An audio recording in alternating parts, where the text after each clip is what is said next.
Hello hi welcome back to my channel. ఈరోజు మేమైతే British మ్యూజియంకి వెళ్ళిపోతున్నాం. ఇది లండన్లో అయితే ఉంది. ఇక్కడ మన సౌత్ ఇండియాకి సంబంధించిన చాలా థింగ్స్ అయితే ఉన్నాయి. అవన్నీ ఈరోజు నేనైతే మీకు చూపించాలనుకుంటున్నాను. ఇదైతే నాకు తెలిసి నా వీడియోస్లో నా మోస్ట్ ఫేవరెట్ వీడియో అనమాట. మన ఇండియాలో కూడా చూడని కొన్ని వస్తువులను అయితే మనం ఈ మ్యూజియంలో చూస్తాము.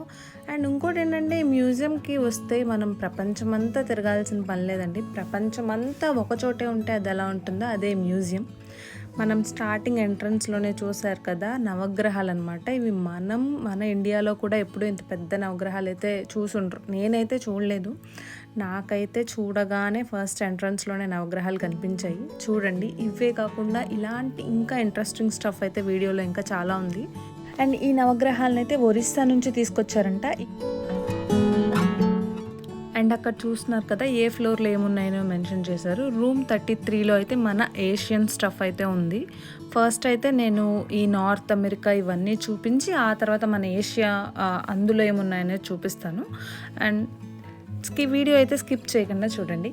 ఇప్పుడు మనం చూస్తుంది అయితే సౌత్ అమెరికా గురించి. ఇక్కడ కనిపించే ఈ మాస్కులు ఇవన్నీ అక్కడ నివసించే కొన్ని తెగల వాళ్ళు ఆ మాస్కులను ఉపయోగించి పూజలు చేసేవాళ్ళంట. ఎందుకంటే అప్పట్లో వాళ్ళు పునర్జన్మల గురించి, భగవంతుడి గురించి బాగా నమ్మకం ఉండేది.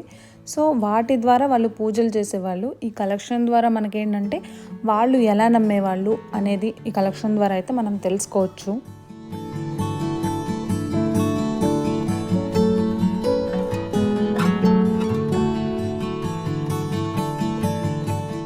మీరు చూస్తున్నవి సోమాలియాలో వాడే ట్రెడిషనల్ మిల్క్ వెజిల్స్ అనమాట.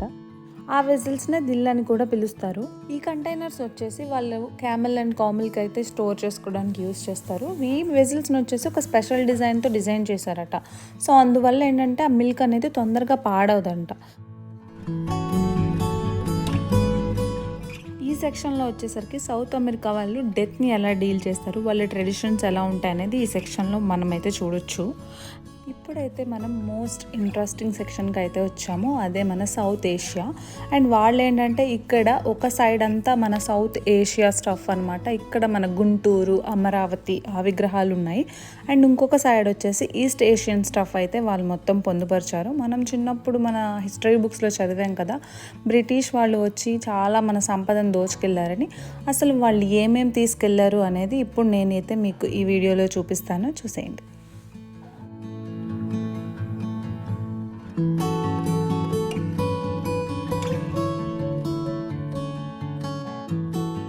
ఇప్పుడు మనం చూస్తున్నదైతే నటరాజస్వామి విగ్రహం. ఇదైతే చాలా రేర్ పీస్ అనమాట, చాలా కాస్ట్లీ అంట కూడా.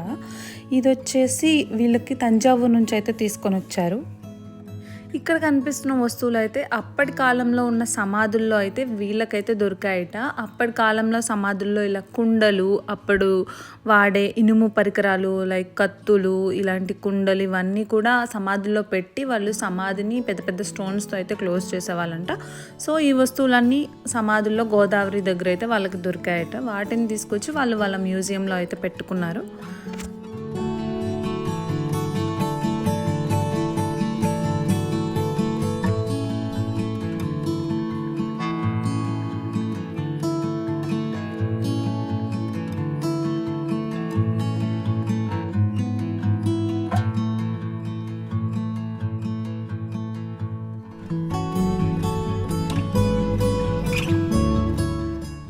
ఇప్పుడు మనం చూసేది వచ్చేసి గాంధీ గారి షాడో పప్పెట్ అనమాట. అప్పట్లో తోలుబొమ్మలు అట్లాడి చూపించేవాళ్ళు కదా, అలాంటి దాంట్లో ఇలా గాంధీ గారి తీసుకొచ్చి ఆయన ఇలా ఇండిపెండెన్స్ తీసుకొచ్చారో అవన్నీ అక్కడ మెన్షన్ చేశారు. కనిపిస్తుంది కదండి, ఇది వచ్చేసి సితారా. ఇది మన రవిశంకర్ గారని అప్పట్లో మన ఇండియన్ మ్యూజిక్ని పాపులర్ చేసిన వ్యక్తి. అతని సితారా తీసుకొచ్చి ఇక్కడ పెట్టారు. అప్పట్లో మన ఇండియన్ మూవీస్లో ఆస్కార్కి నామినేట్ మూవీస్లో ఈ మదర్ ఇండియా ఒకటి అనమాట. దాని నామినేషన్ తీసుకొచ్చి ఇక్కడ డిస్ప్లేలో పెట్టారు. మనకైతే ఇండిపెండెన్స్ వచ్చాక ఫస్ట్ టైం మనం యూజ్ చేసాము. అప్పుడు 26 జనవరి 1950లో మనం ఎంబ్లమ్ యూజ్ చేసాము. అండ్ అది స్టాంప్స్ అండ్ అవన్నీ తీసుకొచ్చి వాళ్ళ డిస్ప్లేలో పెట్టారు. ఇప్పుడు మనం చూసేది స్టోన్ స్కల్ప్చర్ ఆఫ్ బుద్ధ అనమాట. ఇవన్నీ బుద్ధుడికి సంబంధించిన ఆ విగ్రహాలను కూడా తీసుకొచ్చి వాళ్ళు డిస్ప్లేలో పెట్టారు. ఈ బుద్ధిజంకి సంబంధించిన ఈ విగ్రహాలన్నీ కూడా వాళ్ళు గాంధార అనే ఒక ప్లేస్ నుంచి తీసుకొని వచ్చారు.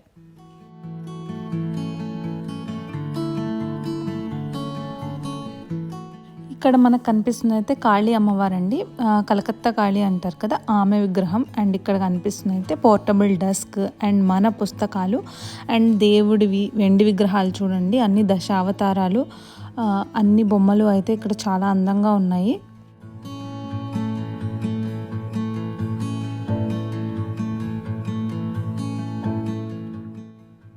ఈ కనిపిస్తున్న బుక్లో విష్ణుమూర్తి, లక్ష్మీదేవి, బ్రహ్మదేవుడు అయితే ఉన్నారు. ఇంకా అలా మన దేవుళ్ళందరినీ రిప్రజెంట్ చేసే అప్పట్లో తీసిన ఫోటోలు అవి కూడా ఉన్నాయి. ఇక్కడ కనిపిస్తుంది అయితే టిప్పు సుల్తాన్ గారి కత్తి. మనకు తెలుసు కదా, మైసూర్ సామ్రాజ్యాన్ని పరిపాలించే. ఇప్పుడు మీరు చూసేది శివుడి గుడి అనమాట. ఇది చాలా చిన్న టెంపుల్, దాని ఆర్కిటెక్చర్ అవన్నీ కూడా చాలా బాగున్నాయి. అండ్ ఆ గుడి లోపల చిన్న శివలింగం కూడా ఉంది.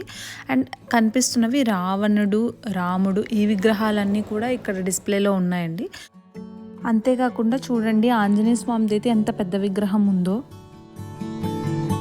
ఇవైతే మొగలాయిలు వాడిన, వాళ్ళు తేనీరు తాగే వాళ్ళు అంటారు కదండి, వాళ్ళు వాడిన ఆ వస్తువులన్నీ కూడా డిస్ప్లే చేశారు.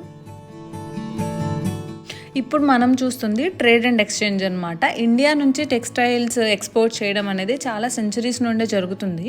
సో ఇప్పుడు మనం చూస్తున్న ఈ బ్లాక్ ప్రింట్స్ ఇవన్నీ కూడా ఇండోనేషియాలో సులవేసి అనే ఒక ప్లేస్లో వాళ్ళకైతే ఈ బ్లాక్ ప్రింట్స్ అనేవి దొరికాయి అనమాట. ఈ టెక్స్టైల్స్ ఏంటంటే పర్టికులర్గా ఈ స్టోరీ మనకి ఇండియన్ ప్రొడక్ట్స్ ఎలా వరల్డ్ మొత్తం రీచ్ అయ్యాయి అని చెప్పడానికి ఇది మంచి ఎగ్జాంపుల్. ఇంకా మనం ఇక్కడ చూస్తున్నది హరిహర విగ్రహం, అంటే అది శివుడు విష్ణుమూర్తి కలిసిన విగ్రహం. అంతేకాకుండా ఇంకా చాలా విగ్రహాలు ఉన్నాయి. ఇవన్నీ ఏంటంటే వుడెన్ స్కల్ప్చర్స్ అనమాట, వుడ్తో ఎలా చేశారు అనేది. ఇది ఖజరహో టెంపుల్స్. ఇప్పుడు మనం చూస్తున్న ఈ విగ్రహాలన్నీ ఖజరహో టెంపుల్స్ దగ్గర నుంచి అయితే తీసుకొచ్చారు. ఇక్కడ మనం చూస్తుంది అయితే వారాహి అమ్మవారి విగ్రహం కూడా ఉంది.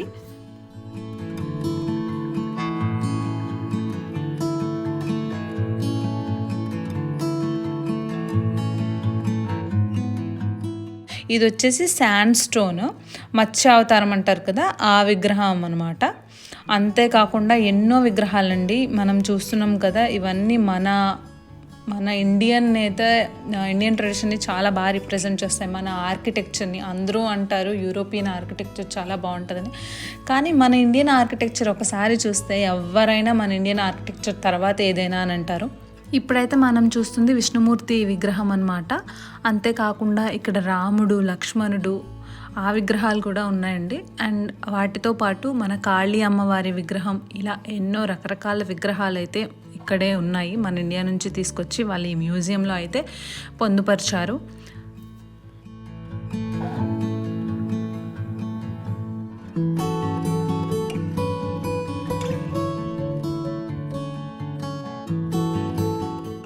ఇప్పుడైతే మనం చూడబోయేది అమరావతి సెక్షన్ అనమాట. ఈ సెక్షన్లో అమరావతి నుంచి ఏమేమి తీసుకొచ్చారు అవన్నీ కూడా మెన్షన్ చేశారు. అవన్నీ నేను మీకు చూపిస్తాను, చూసేయండి.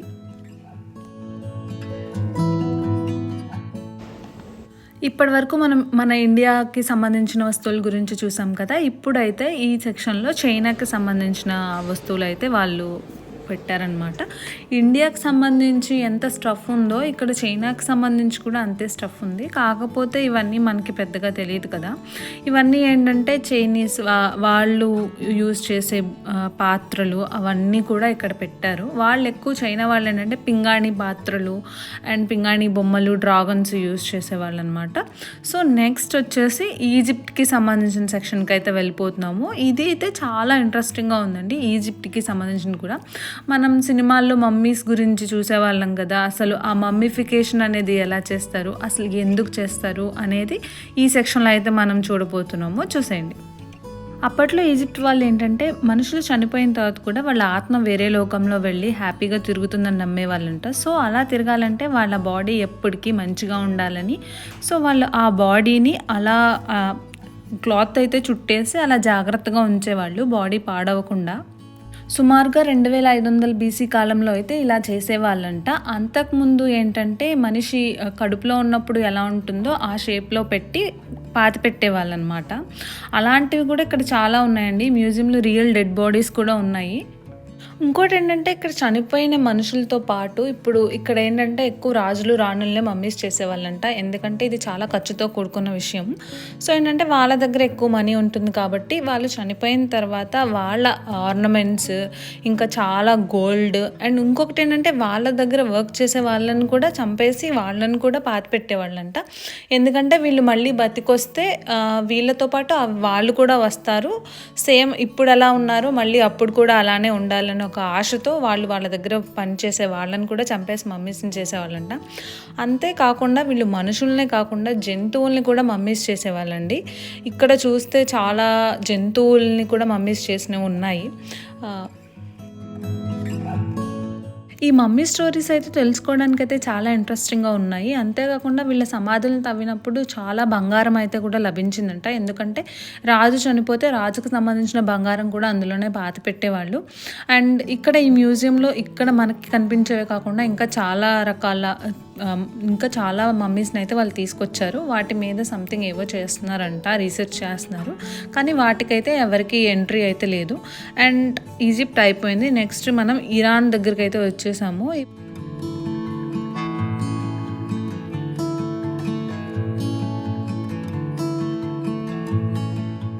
వన్ ఫుల్ డే అంతా తిరిగినా కూడా నేను మ్యూజియం అంతా కవర్ చేయలేకపోయానండి. ఈ మ్యూజియం అయితే చాలా పెద్దగా ఉంది అండ్ చాలా ఇంట్రెస్టింగ్ స్టఫ్ అయితే ఉంది. యూకేలో ఉన్న వాళ్ళు ఎవరైనా ఉంటే ఖచ్చితంగా మ్యూజియం విజిట్ చేయండి. మళ్ళీ నెక్స్ట్ వీడియోతో కలుసుకుందాం. Bye bye.